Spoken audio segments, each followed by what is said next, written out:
Hi guys, and welcome to another video. Bit of a last minute video for me. I wasn't actually planning to come out and do anything today, but the sun is shining and it's the last forecasted sunny day for probably a week really, so I thought I'd make the most of it and I'd bring out my little infrared converted Panasonic G7, which if you've seen any of my recent Micro Four Thirds videos, you will know is a camera I absolutely adore. I've been really pleased with some of the results I'm getting from it. And it's something that I just want to use more and more.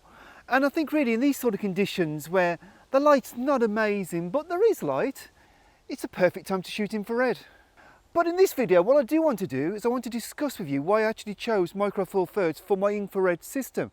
Because I did base having Micro Four Thirds totally around what I wanted for infrared and not the other way around. So yeah, I'm going to find another composition and then we'll have a chat about it.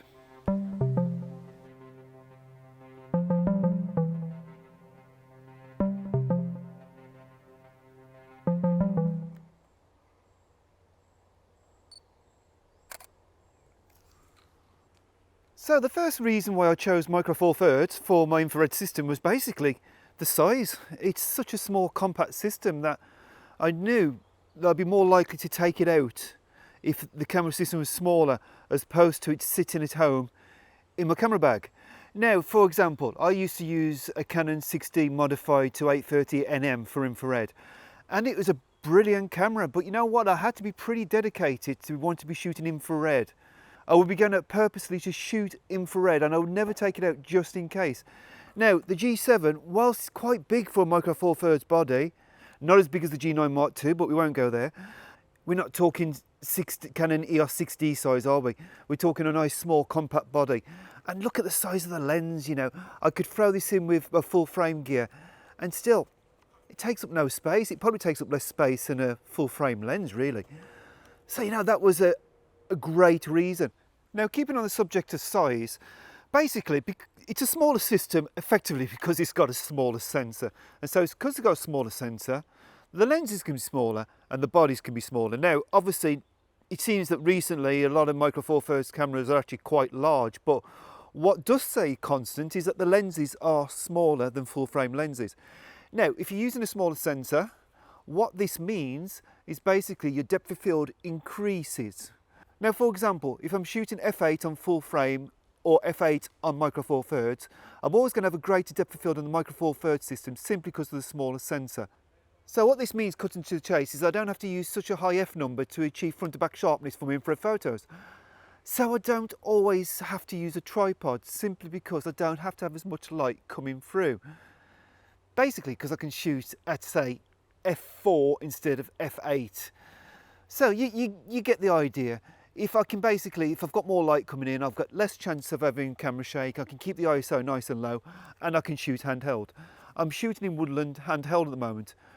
If I was shooting a full frame camera, this would be a struggle. So yeah, this is a huge boost.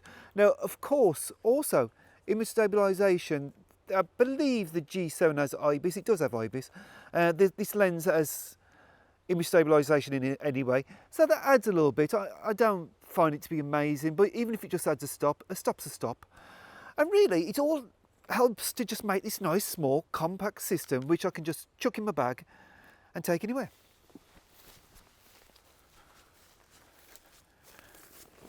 Now I've biked here to my local woodland today. I'm going to do a little bit of a circular. Now imagine if I was doing this using full frame gear. My pack would be huge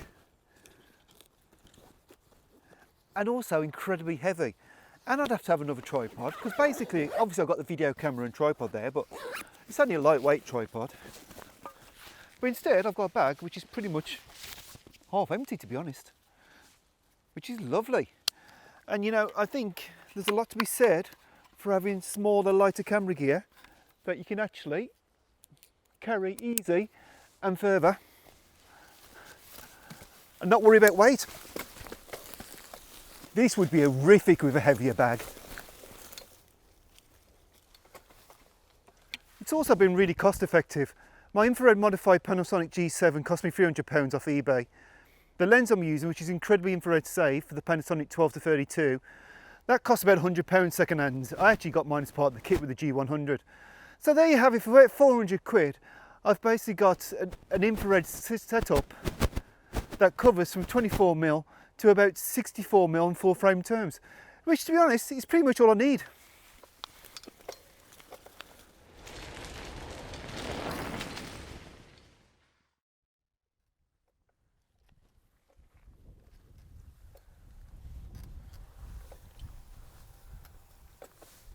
Sometimes though I just need a little bit more reach, and I think this could be one of those times.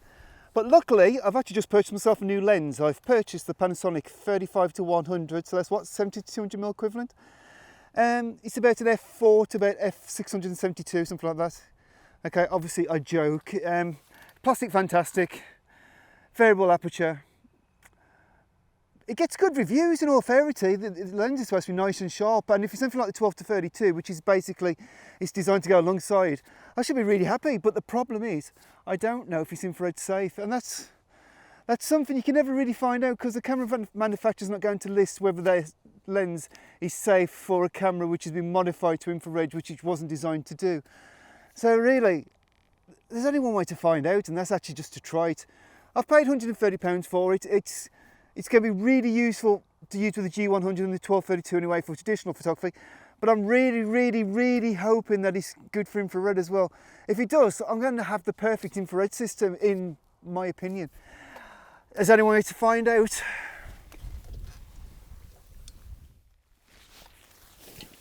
Right then. Honestly, I can't believe how empty my bag is for a bike ride.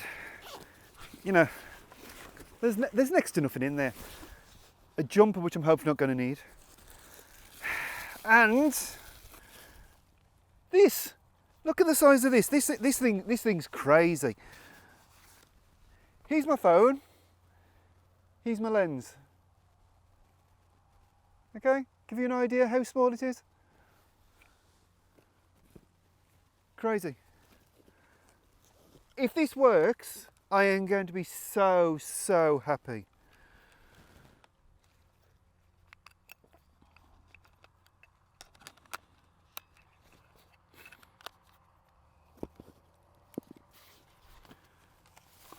So here we have it on the G7. So what I'm going to do first of all, there's a patch of blue sky above you, and I'm just literally going to take a shot looking straight up. I'm going to shut it straight down to about f20.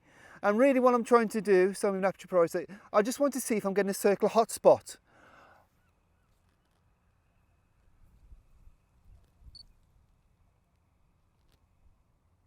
Of course it doesn't want to focus on anything. Oh, it's looking like it might be okay. That was f8 though, f20.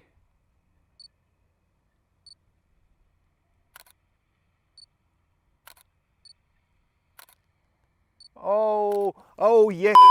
I might have got a little bit overexcited there.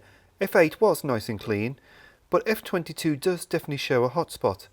Although admittedly it will clean up quite easily, and I've definitely seen far worse on other cameras. Anyway, back to the video.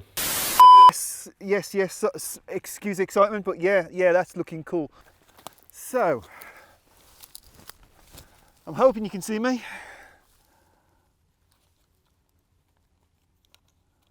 It may not be the greatest photo in the world, but I'm just trying to get an idea of how well this lens works. That's a shot. It's maybe not the most exciting, but the lens works. That's what really matters to me. So now what we're going to do is we're going to basically carry on biking, and we're going to go and do an infrared cliche, which of course has to be a church and a graveyard, doesn't it? But you know what? I don't think I've done a church and a graveyard for years, so let's go and do it.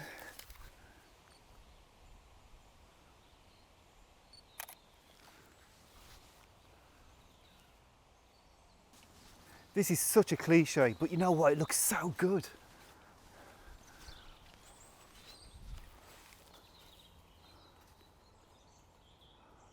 Oh, it just looks beautiful. What is it about places of worship and infrared? Just what is it? It's just amazing. Yeah, it's a cliche for a good reason. Of course, it helps that we've got lots of nice old trees here.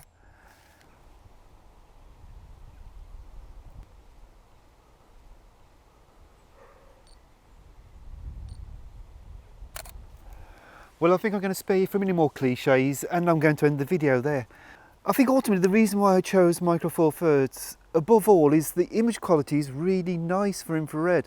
I've used a lot of different infrared converted cameras. I always thought that a full frame infrared converted camera would be like the pinnacle of like maximum quality you could possibly get, and you know what? It wasn't particularly, and I actually preferred the APS-C ones. But you know what? I think Micro Four Thirds, I think the aspect ratio, the size, then the fact that I've now got 24 to 200 million short packet of I can carry around. I don't know. For me, it's ticking all the boxes, and you know what? I just enjoy it, and I think that's really is the key. Enjoy photography and enjoy the gear you're using. Anyway, guys, I hope you've enjoyed this video. If you have, please consider giving it a thumbs up, maybe subscribe to the channel if you haven't, and I'll see you again for another video very, very soon.